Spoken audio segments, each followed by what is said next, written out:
Diálogo com os Mortos, setembro de 2001, Rio de Janeiro.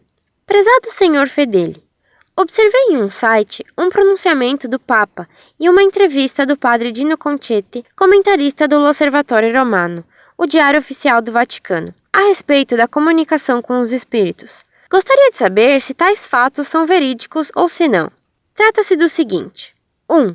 O Papa João Paulo II, perante mais de 20 mil pessoas na Basílica de São Pedro, em 2 de novembro de 1983, disse: o diálogo com os mortos não deve ser interrompido, pois, na realidade, a vida não está limitada pelos horizontes do mundo. 2. O padre Dino Concetti fala do mais além, de uma nova maneira. O padre é irmão da Ordem dos Franciscanos Menores, um dos teólogos mais competentes do Vaticano. É comentarista do L'Osservatore Romano, o diário oficial do Vaticano. A intervenção do padre Concetti é muito importante, porque aqui se veem as novas tendências da Igreja a respeito do paranormal, sobre o qual, até agora, as autoridades eclesiásticas haviam formulado opiniões diferentes. Sustenta ele que, para a Igreja Católica, os contatos com o mais além são possíveis, e aquele que dialoga com o mundo dos defuntos não comete pecado se o faz sob a inspiração da fé.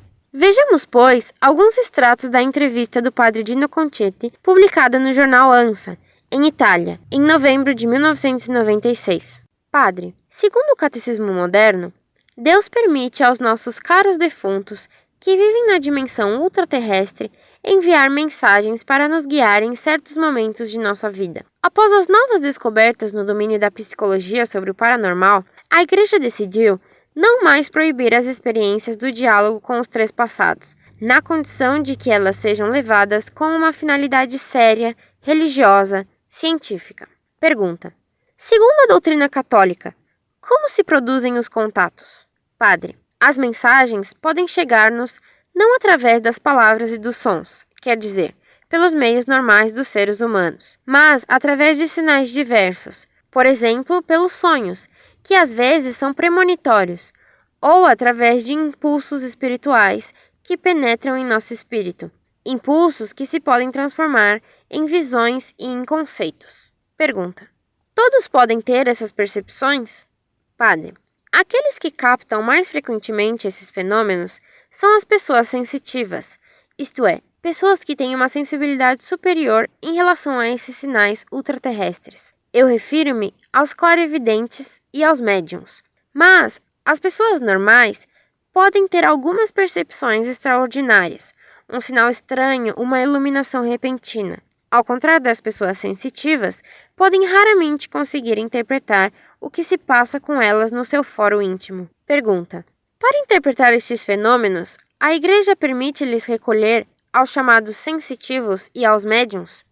Padre: sim, a Igreja permite recorrer a essas pessoas particulares, mas com uma grande prudência e em certas condições. Os sensitivos aos quais se pode pedir assistência devem ser pessoas que levam as suas experiências, mesmo aquelas com técnicas modernas, inspiradas na fé. Se essas últimas forem padres, é ainda melhor. A Igreja interdita todos os contatos dos fiéis com aqueles que se comunicam com o mais além, praticando a idolatria, a invocação dos mortos, a necromancia, a superstição e o esoterismo, todas as práticas ocultas que incitem à negação de Deus e dos sacramentos.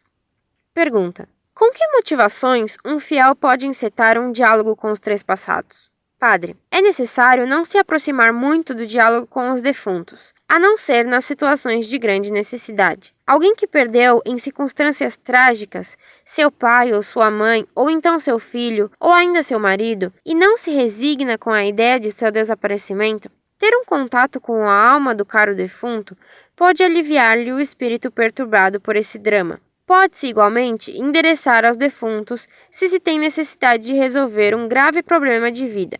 Nossos antepassados, em geral, ajudam-nos e nunca nos enviarão mensagens nem contra nós mesmos, nem contra Deus. Pergunta: que atitudes convém evitar durante contatos mediúnicos?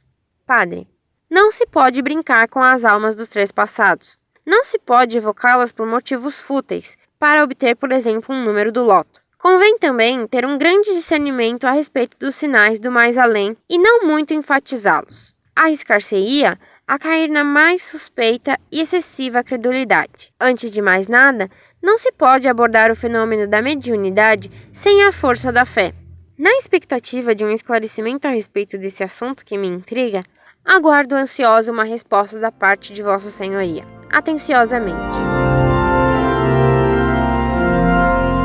Muito prezada, salve Maria. Tem havido muitas loucuras nas últimas décadas, mas confesso que ao ler os textos que você me manda, atribuídos ao padre Gino Concetti, fiquei estarrecido. Ainda que ele seja teólogo e que escreva no Observatório Romano, as loucuras citadas por ele em suas cartas são inacreditáveis. Tão inacreditáveis que se tende a pôr em dúvida a veracidade delas. Tanto mais que não existe um jornal chamado ANSA. Esse é o nome de uma agência de notícias e não de um jornal ou revista. Estando acostumado a ouvir as maiores loucuras dos que hoje se dizem teólogos, não duvidaria que pudesse existir um tal Frei Gino Concetti, e mesmo que existisse um frade louco, líder de algum novo movimento chamado, por exemplo, Teologia da Libertação Espiritual e Mediúnica. Mesmo assim, o que se diz que ele afirmou na tal entrevista ultrapassa o crível. Examinemos o que se lhe atribui.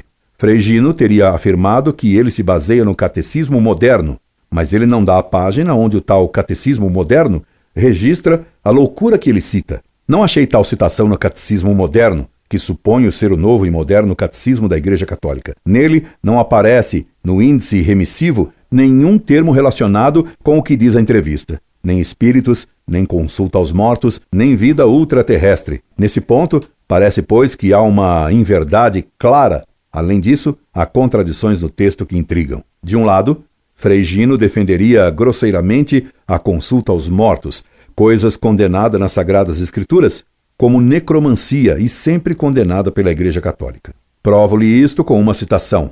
Quando tiveres entrado na terra, que o Senhor teu Deus há de te dar, guarda-te de querer imitar as abominações daquelas gentes. Não consultarás os necromantes, ou adivinhos, ou indague dos mortos a verdade, porque o Senhor abomina todas essas coisas, e por tais maldades exterminará estes povos à tua entrada. Deuteronômio, capítulo 18, versículos de 9 a 13. O que Frei Gino defende é aquilo que a Sagrada Escritura chama de abominação. Por outro lado, na entrevista, Frei Gino diz, segundo o texto que você me envia, a Igreja interdita todos os contatos dos fiéis com aqueles que se comunicam com o mais além, praticando a idolatria, a evocação dos mortos, a necromancia, a superstição e o esoterismo, todas as práticas ocultas que incitem a negação de Deus e dos sacramentos. A contradição é tão grande, total, que deve-se perguntar se não houve alguma deturpação de jornalista nessa entrevista, se tudo não é invenção de espíritas, ou então se Frei Gino enlouqueceu. De toda forma, o que está na entrevista de Frei Gino é totalmente condenada pela doutrina católica. Quanto ao texto atribuído a João Paulo II, ele deixa também muitas dúvidas sobre sua autenticidade. Não é citada a fonte da citação, mas só o mês em que o discurso teria sido feito, o que é muito estranho. Em todo caso, a frase atribuída ao Papa poderia ser entendida no sentido que, após a morte, através da comunhão dos santos e pelas orações e missas pelas almas dos falecidos, pode haver uma comunicação de méritos para as almas dos que estão no purgatório. Nunca uma comunicação pela invocação das almas. Guarde desta carta o princípio que deve guiá-la nestes problemas.